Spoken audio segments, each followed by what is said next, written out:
Let me also just thank Maurice Hobson for his excellent job as a moderator. As a historian, he is a historian of the, well, he does a lot of work, but he is a historian of the city of Atlanta.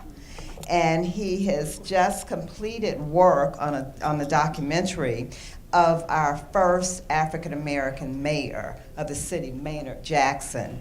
And the documentary is being considered for an Emmy Award. So I want to just recognize Maurice entered the Mellon family as a faculty doctoral scholar. You remember we used to support individuals in dissertation completion. And so Maurice is a Mellon Fellow through the dissertation fellowship. So I wanted to acknowledge that. He's being, very modest up here, and so but we do appreciate you. I also just want, thank you. Is that okay? I also just want to thank Dr. James Anderson again, not only for speaking at our conference, but for the important work that you've been doing. I mean, when we talk about chronicling the history of HBCUs, we have to go to him as the first person who actually said, first of all, that they were worthy of chronicling. And so we appreciate that. And through the UNCF Mellon programs, we have special awards. And one of the awards that we developed was, in fact, in tribute to Dr. Rudolph Byrd, who was a distinguished scholar and member of the UNCF Mellon families. He directed our Summer Institute, actually constructed the Summer Institute. And so we established an award that we give every year when we have the Rudolph Byrd Lecture Series. And so we want to extend this award to you, Dr. Anderson. And it says, UNCF Mellon Programs, Scholars Transforming the Academy, Dr. James Anderson, Distinguished Scholar of Higher Education, an appreciation of your contribution to transforming the Academy. Thank you so much. Thank you.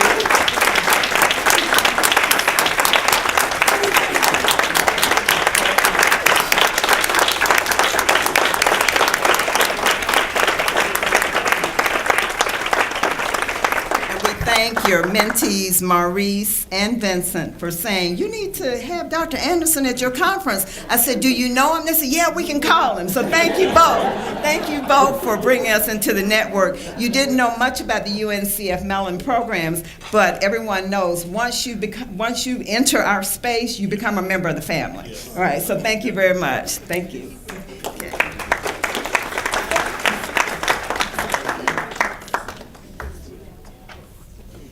Take a break now, and then we'll get ready for our next panel where we look at the Tougaloo College experience.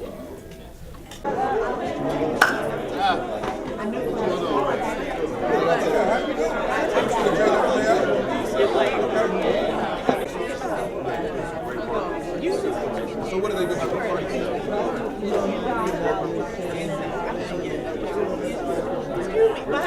Okay. The last time we talked out. Let me start it. Yes. So hold that.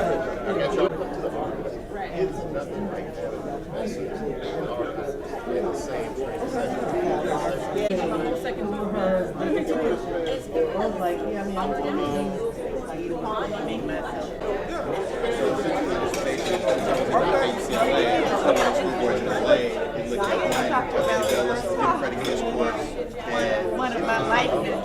I can't even just say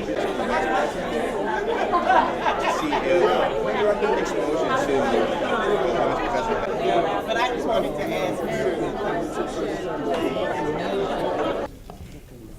Dr. Anderson was talking about oral histories and the need for conducting oral histories and in an effort to talk with individuals about the experiences that students can reflect upon as they think about what were the driving forces, what were the incentives, what were the motivations for moving on and for achieving academic excellence and intellectual engagement.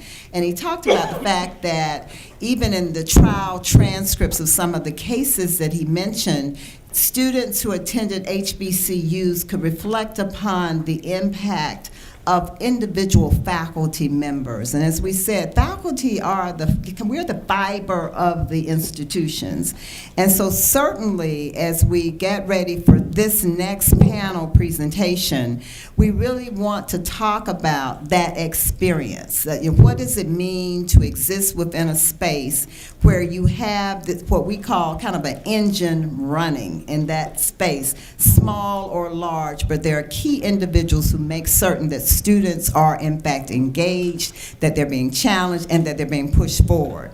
And so certainly as I think about models within the higher education arena, I think about the Tougaloo College model. And so it's for those reasons that we're having this intergenerational discussion about that experience and really focusing in on one of those significant individuals, Dr. Jerry Ward. And so I'm going to turn it over to my Tougaloo colleagues. Miranda Freeman is going to handle this panel discussion.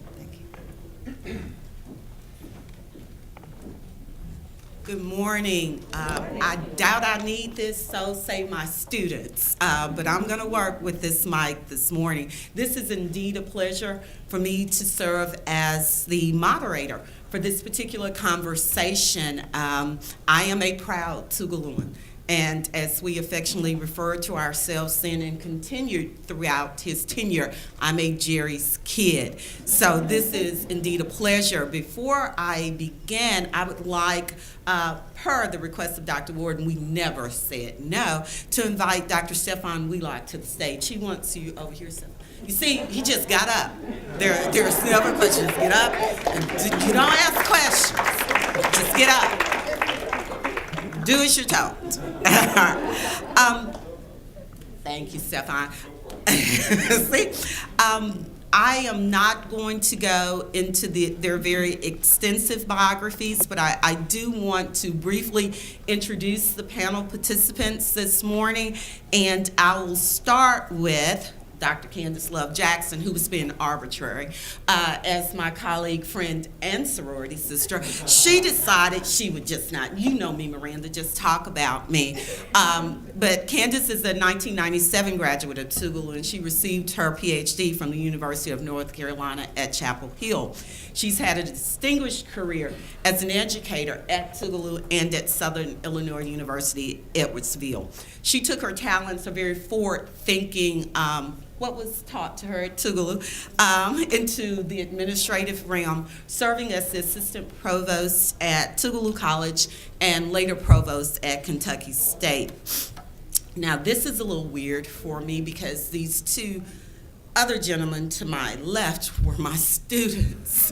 Okay, I'm working through this. I have a therapist. They're helping me work through these particular issues. But Julius Fleming is a 2009?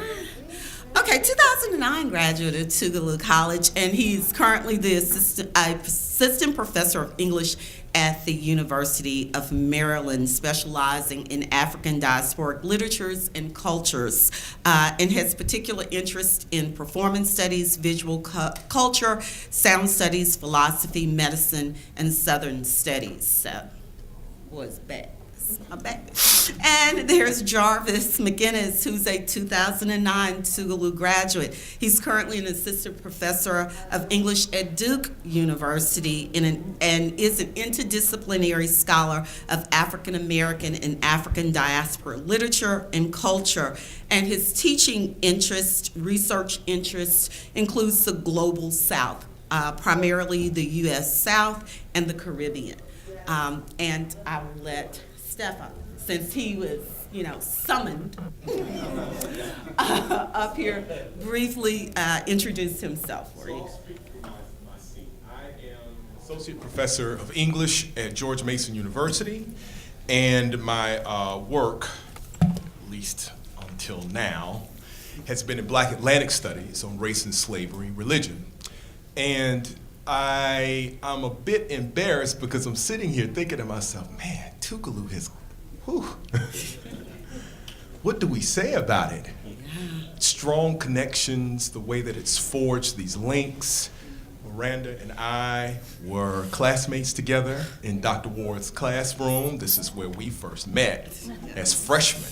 Ooh, yeah. So to be here on stage right now is a sort of a surreal experience, because this man here mentored us when we were in college at Tougaloo, and he continues to mentor us. There is an amazing thing when one considers how someone can be both mentor and a family, and that family and mentorship can grow and thrive through the scholarship and leave its imprint in the scholarship that you're writing, even now. And for that, I'm very, very thankful. Okay. Now, the man of the hour, Dr. Jerry Ward. His bio, we'd be here through lunch, and you people may get angry at me, so I'm not going to read it at length, but he is a retired professor of English, a Richard Wright Scholar and literary critic, and he currently lives in the Big Easy.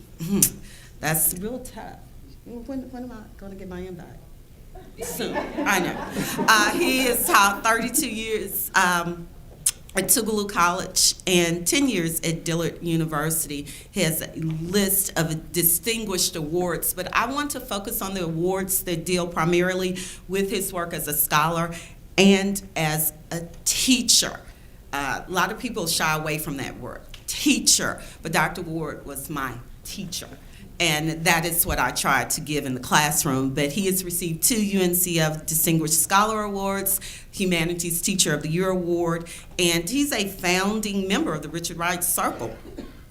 He's extensively published, and believe it or not, this man has 2 works currently in progress, Reading Race in America and Richard Wright, One Reader's Responses. So before I get started, I would just like you all to join me in a hand for this wonderful, awesome panel you guys are going to hear from.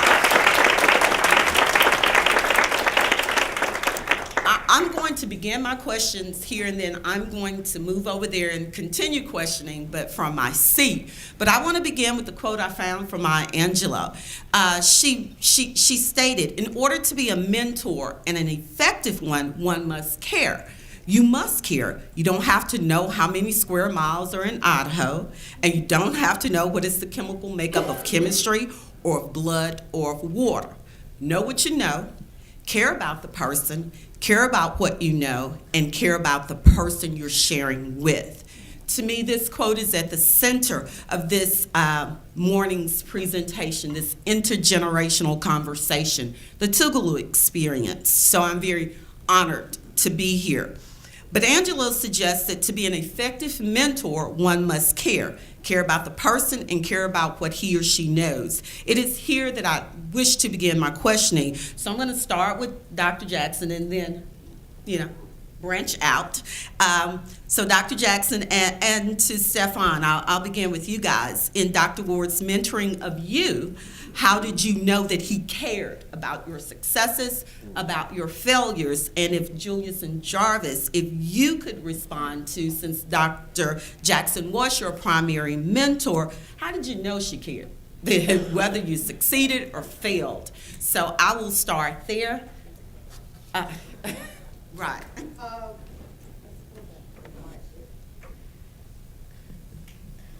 Good morning.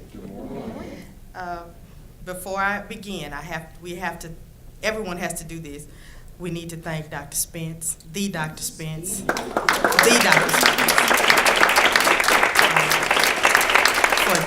for this moment. Thank you. You have to say the Dr. Cynthia. Yes, ma'am. How did I know Dr. Ward cared?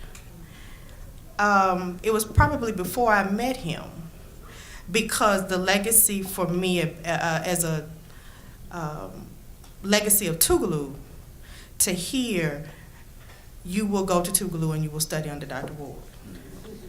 You will go to Tougaloo and study under Dr. Ward. So he was the boogeyman in the bookstores, in the libraries, at night when I wrote a paper and my mother said, tighten it up, you got to go to Tougaloo and study under Dr. Ward. So here was the Dr. Jerry Ward that you had to study under. And so he was not there the first semester I arrived at Tougaloo. He was there the second semester. And many of you may have heard this story already, but his class was closed. And as back in the day, or as my grandson said, back in the days, or in the 1900s,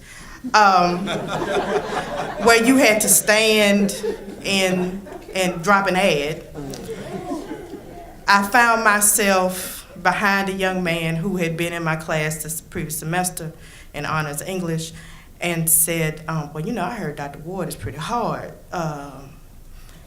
You know, I've been hearing about him a long time. I don't know if you want to take his class, because I needed him to drop it so that I could add it. I hope he graduated. I really do.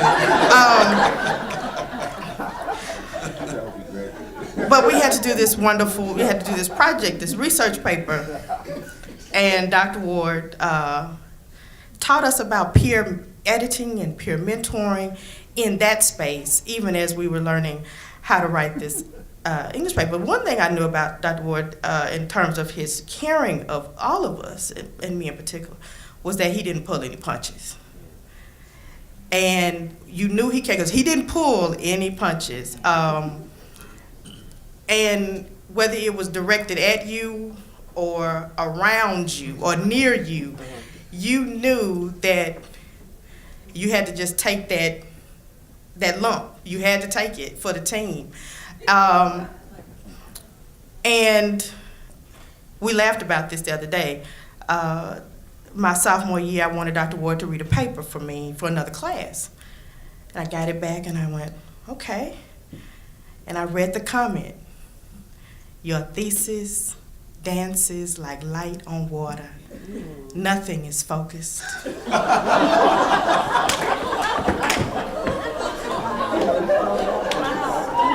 I'm gonna let y'all let that sink in. That's Dr. Ward. Or those moments where he would be kind enough to tell us what page to read for the second quiz that day, for those of us who had him twice a day. Or the many nights the mornings that he laughed because none of us had had any sleep because the paper was due. So those are the reasons we know. I mean, but also the opportunities, the conversations outside of that classroom space, because every interaction was a teaching moment.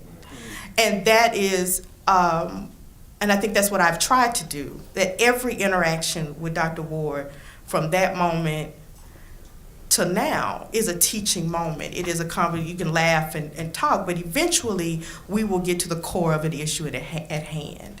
And so in terms of that mentorship, as you noticed, Stefan, we just get up and we do what we are told because of the respect that we have and the vulnerabilities that we allowed as scholars in that space. So I'll leave it there.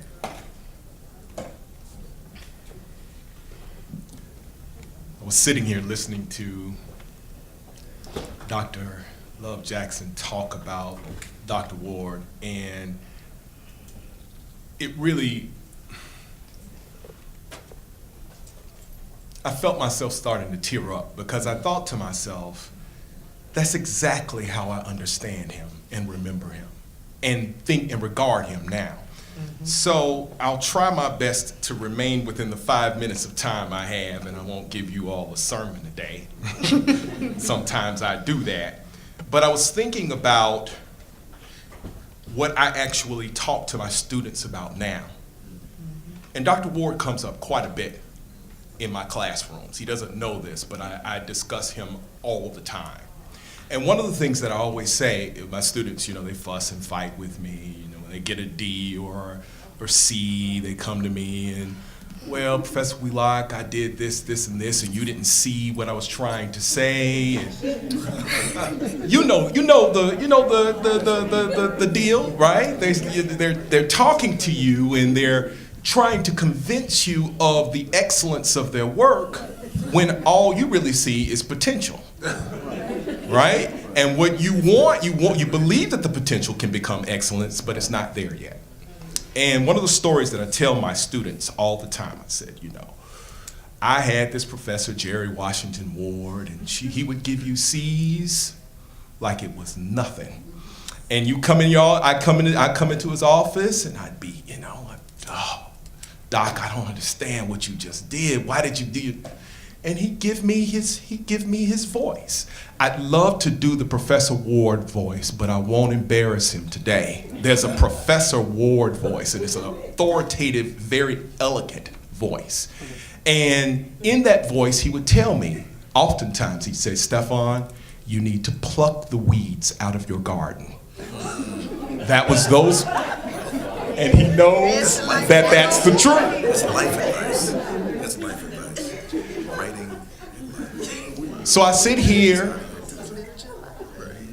only a half-experienced scholar, a seasoned scholar, I guess is what we would call it. And thinking to myself, those were some of the best and most important days of my life.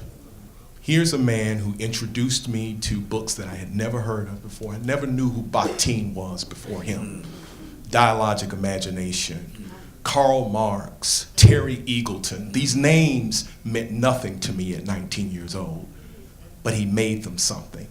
And Miranda asked a question. She said, well, what was it about him that made you feel special? And that's it.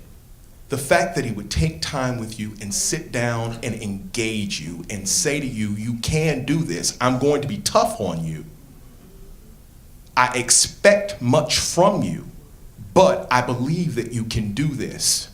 And one of the great insights I carry from Tougaloo, even until this day, and I should say he's still a mentor for me today. I gave him the outline for my new book, and he's reading it now, and I'm sure he's going to have very nasty and ugly comments about that.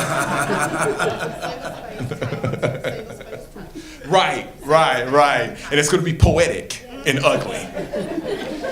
But one of the insights I carry from Tougaloo until now is that if I could really mimic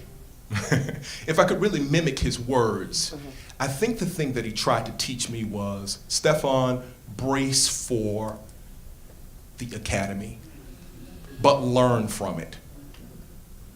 You can be made stronger. This is tough, but this isn't impossible. And in that sense, it embodies what I experienced at Tougaloo, the Black college experience, period. In these days of Trump, we need a bracing of who we are as people. And on a smaller level, he taught me that you can brace your intelligence too. You can strengthen it, you can bolster it. But you must be made prepared, ready for it. And for that, I am grateful and thankful, and I love him for it.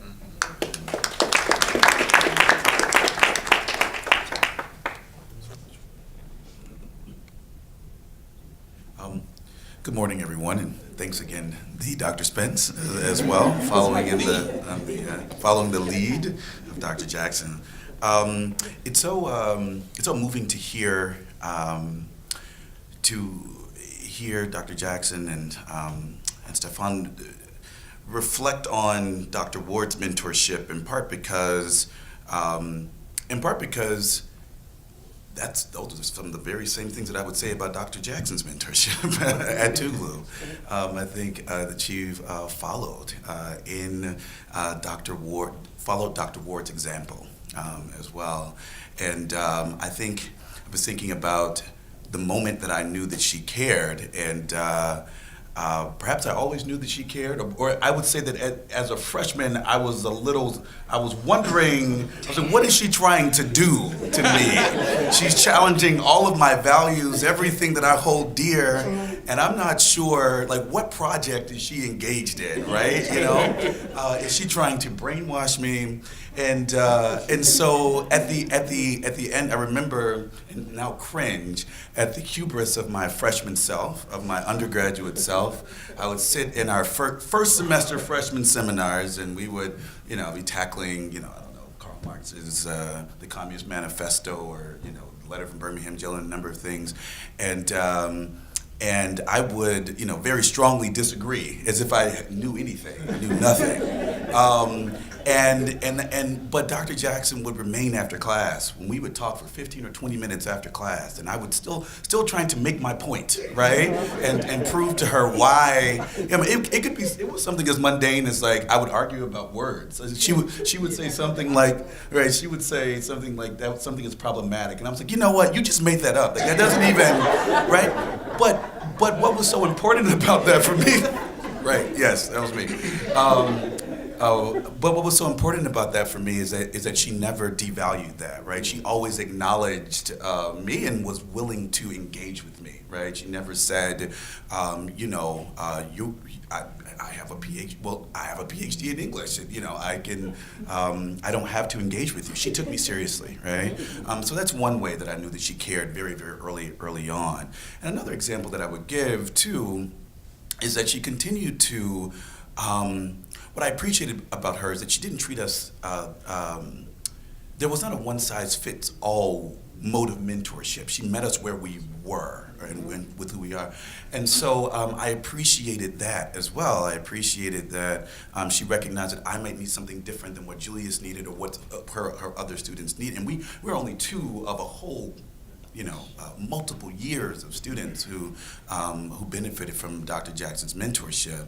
And one of the other things that was so important to me is I'll never forget, and I talk about it to this very day and think about it as I'm trying to develop my own identity as a mentor, right, as a new tenure-track faculty member. Dr. Jackson had a Woodrow Wilson Fellowship. He was on leave 1 year, and I was applying for a big fellowship. And I, you know, she was my main mentor, and so I still needed her feedback and advice, and so I would send her drafts of my essays while she was on leave, and I would get emails back at 2 and 3 o'clock in the morning, right, with feedback on those essays, right, so that and I would say, well, Doc, I know you're really busy, but you know the deadline is coming up. You know, can you take another look at this? And she looked at every single draft, right? Help me to come up with, right? Yeah, absolutely. Every single draft. And so that kind of commitment helped me to know that she cared and continues to care. That's still the nature of our relationship. So I'll stop there. Good morning, everyone. I too would like to start with a round of thanks to Dr. Spence and also to Dr. Harper, Armando, people at Tougaloo, Dr. Friedman, Dr. Maurice Gagne, so many, Dr. Betty Parker Smith, so many people who had a hand in us being here. Thank you for the work that you've done and for the work you continue to do. I think for me, I have a similar story. When I was in line for registration at Tougaloo, there was the question of, do I join the honors program or not? And Dr. Jackson was director of the honors program. And the older students, came up and they said, what you taking? I think I'm signing up for the honors program. Oh no, that's run by that little crazy lady. Don't do it. She gives bad grades, and it was the summer after senior year. I had partied and I was not trying to get Fs and all of that. So I was like, I'm not joining the honors program. It's done. And then she came up and she met me. She met my mom, and she was just nice and open and helpful. And so I changed my mind and I decided to join the honors program. And then I reverted back to that lady is crazy when I received the marks on my first paper. And I thought she was crazy because we had taken, time out to write pages, and then you would get this red line through the entire page. And it's like, how else do you explain that other than unethical and crazy? When someone's taking the time to put all these words on the page. But it became, and just another story, we were, right after we started at Tougaloo, Hurricane Katrina hit. I mean, this is what we thought of her. We did not have power. It was hard to find water. But when we got back to class, when that campus opened, we had those 5-page papers. And we got together and we wrote them by candlelight. Because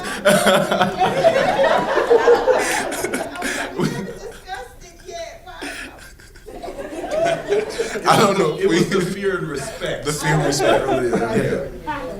Because there was, I think, and the point here is that there was a standard that even in the first few weeks of school that we knew we had to meet and we eventually had to succeed. And very early on, she made that clear to us that there would be nothing accepted below greatness. And the grades that she, issued out, which we learned she got from Dr. Ward, were A, B, and F. Yeah, Because yes. anything less than B is failure. You had to rewrite it. And in that process of rewriting and that process of revision, it really taught us a lot. It taught us a lot about, and I think this Jarvis and I both approached the academy as a space where we're always learning, as a space where you will be wrong, as a space where your thinking will be limited, and that's not always the case with our colleagues. And I think Dr. Jackson, through the lessons she learned from Dr. Ward also, she taught us that early on. You can spend weeks on something, you can spend years on something and still not get it right. And you go back into that workshop and you keep working until you approach something like greatness, and it's okay to make those mistakes. And so we eventually learned that she cared, and Jarvis mentioned the 2 a.m. emails. I got a lot of those as well, with very detailed feedback. We went to her house after dark, right, because she was willing to work with us on those statements. At one point, my senior year, my mom said, you and Jarvis are grown men. Isn't Dr. Jackson married? What does her husband think about you all being in her house this late at night? It's like, well, I'm only coming for the personal statement, so I hope he's okay with that. But this is who she is. It was to the point that they made the mistake also at Tougaloo of having the men's dorm connected to the English department. Yes. And so I remember, reading Jean Toomer's Cane, and I could not understand what was going on in that text. And I don't know if I had showered or hadn't showered, but I remember running across that breezeway to Dr. Jackson's office. And we would harass her regularly. We would look to see if the light was on under the door. Until the door was closed. And we would, look to see if the light was on. And we would knock. Engage her in conversation. That's right. Yeah. And sometimes she didn't answer because she was teaching like 5 classes and chairing the department, directing the honors program, and doing a million other things that she needed at the time. And so we were smart enough to start putting our ears to the door and to see if we could hear the keyboard. And sometimes she would come out and she would say, okay, what is it? Jarvis, what is it? What is it, Julius? And I realize now as a faculty member that the amount of time she invested in us, is a radical project. And I can say that I don't even give my students that kind of time. I don't give them that kind of time. And when I think about mentorship and when I think about how can I be my best self as a mentor, Dr. Jackson always is the template that I go to because of those practices she set in motion at Tougaloo. Thank you. Wonderful, wonderful feedback. Now it's your turn, Dr. Ward. How would you respond to what you've heard here about the manner in which you cared? We knew you cared. Even when you would put an R, I knew what the R, I didn't like the R's, Dr. Ward. If I didn't say it, I didn't like the R's. But I knew you cared. So I'd like for you to take a moment having listened to what your fellow students have said about you and what now their students have said about you, and respond, if you would. Thank you, and good morning to everyone. And I will follow the pattern set by my young teachers up here and thank Dr. Spence. And in thanking Dr. Spence, I also want to thank Dr. Henry Drury, because much that happened with Tougaloo began with him and his caring about the UNCF Mellon program and our success. And Stefan doesn't know this, but Dr. Drury once told me, he said, this Wheelock fellow says he has to make a break from you because you're too hard on it. So, fortunately, he never made the break. But I want to segue from where Dr. Anderson took us this morning on the matter of the importance of the HBCU. And as I listened to him, there were certain parallels that I found uncanny. One, he was a math major at Stillman. I was a math major at Tougaloo. Neither of us became mathematicians. One of his fellow alums from Stillman directed the dissertations for two of my mentees. That's Trudia Harris. And the other thing that hit me when he was talking, he kept talking about Richard Wright, and I had to keep saying, Miranda, Richard R. Wright, because I am a Richard Wright scholar, but not of Richard R. Wright, the other Richard Wright.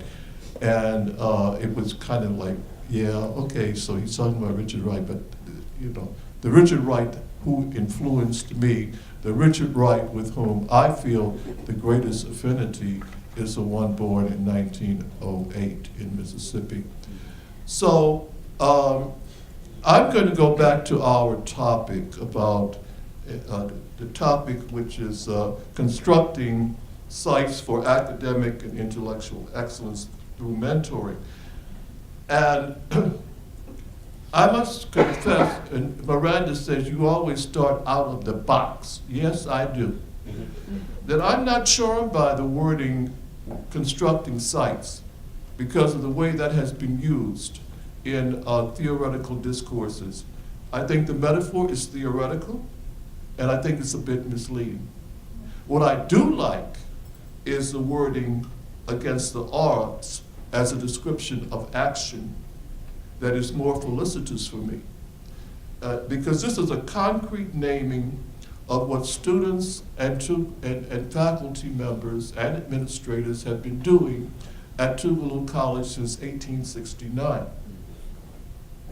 So as a Tougaloo undergraduate, 1960 to 64, and as a faculty member there from 1970 to 2002, I worked, or I even like the word labored, against the arts.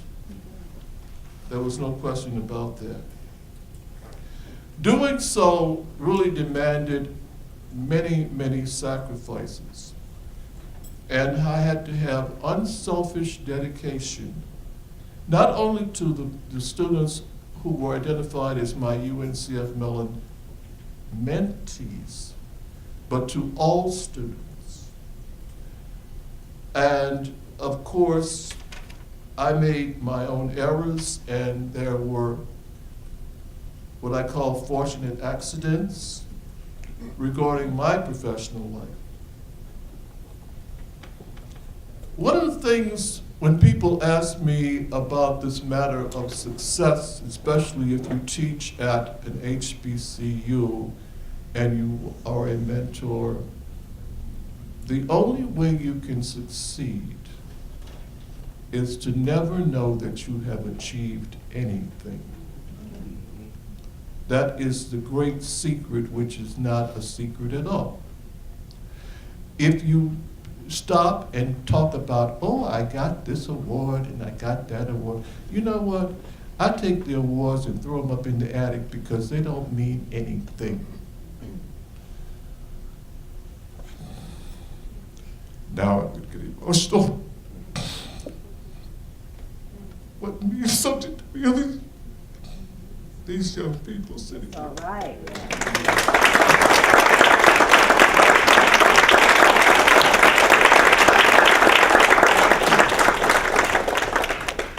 You do the work because you want a Dr. Wheelock. You want a Dr. Love Jackson. You want her 2 young doctorates. You want